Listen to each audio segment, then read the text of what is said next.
నమస్తే ఫ్రెండ్స్, ఈరోజు మనం ఈ వీడియోలో భగవంతునికి నైవేద్యం ఎందులో పెట్టాలి అంటే ఏ పాత్రలలో పెట్టవచ్చు, ఏ పాత్రలో పెట్టకూడదు అనేది ముఖ్యమైన అంశం. ఫ్రెండ్స్, ఇలాంటి మంచి వీడియోల్ని 10 మందికి షేర్ చేయండి. వీడియో పూర్తిగా చూడండి. వీడియో మీద మీకు ఏదన్నా డౌట్స్ ఉన్నా, అభిప్రాయాలు ఉన్నా కామెంట్ రూపంలో తెలియజేయండి. లైక్ మాత్రం తప్పనిసరిగా చేయండి, ఎందుకంటే మీరు లైక్ చేస్తే ఇలాంటి వీడియోస్ ఇంకా 10 మందికి వెళ్తాయి. అలాగే మన ఛానల్కి సపోర్ట్ చేసిన వారు అవుతారు, కొత్త ఛానల్కి సపోర్ట్ చేసిన వారు అవుతారు. ఫ్రెండ్స్, ఇంక వీడియోలోకి వెళ్దాం.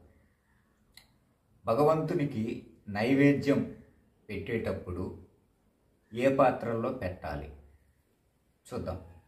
బంగారము, వెండి, రాగి, ఇత్తడి పాత్రల్లో మనం భగవంతుడికి నైవేద్యం పెట్టవచ్చు. ఇంకా ఒకవేళ ఇవి కుదరలేదనుకోండి, మోదుగా ఆకు,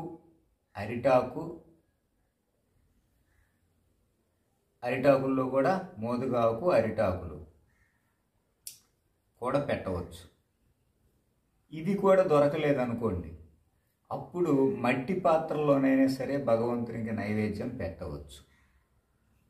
కానీ పెట్టకూడనటువంటి కొన్ని ఉన్నాయి, వాటిల్లో పెట్టడం అంత మంచిది కాదు, పెట్టకూడదు. ఇది మనం పెద్దలు చెప్పినటువంటి మాట. పూర్వకాలం నుంచి కూడా మనం చూస్తూ ఉన్నాం, ఆలయాల్లో కానీ బయట ఎక్కడన్నా కానీ భగవంతునికి నైవేద్యం సమర్పించేటప్పుడు మన పెద్దవాళ్ళు పాటించేటటువంటి కొన్ని నియమాలు. పెట్టకూడనటువంటి పాత్రలు అంటే స్టీలు పాత్రల్లో కానీ గాజు పాత్రల్లో కానీ భగవంతునికి నైవేద్యం పెట్టడం అంత మంచిది కాదు, తగదు. మనం ఎక్కడ చూడలేదు. మన వాళ్ళు ఎప్పుడైనా సరే బంగారం కానీ, వెండి కానీ, రాగి కానీ, ఇత్తడి పాత్రల్లో కానీ సహజంగా నైవేద్యం పెడుతుంటారు. లేదా ఆకుల్లోకి వచ్చేలకు మోదుగా ఆకు, అరిటాకు ఇలాంటి ఆకుల్లో పెడతారు. కాకపోతే మట్టి పాత్రలో అయినా పెట్టచ్చు, కానీ స్టీలు గాజు పాత్రలో మాత్రం పెట్టకూడదు.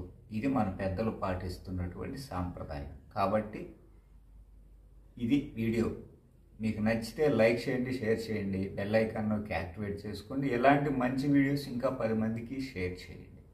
ఫ్రెండ్స్, లైక్ చేయడం మాత్రం మర్చిపోకండి. జై శ్రీరామ్.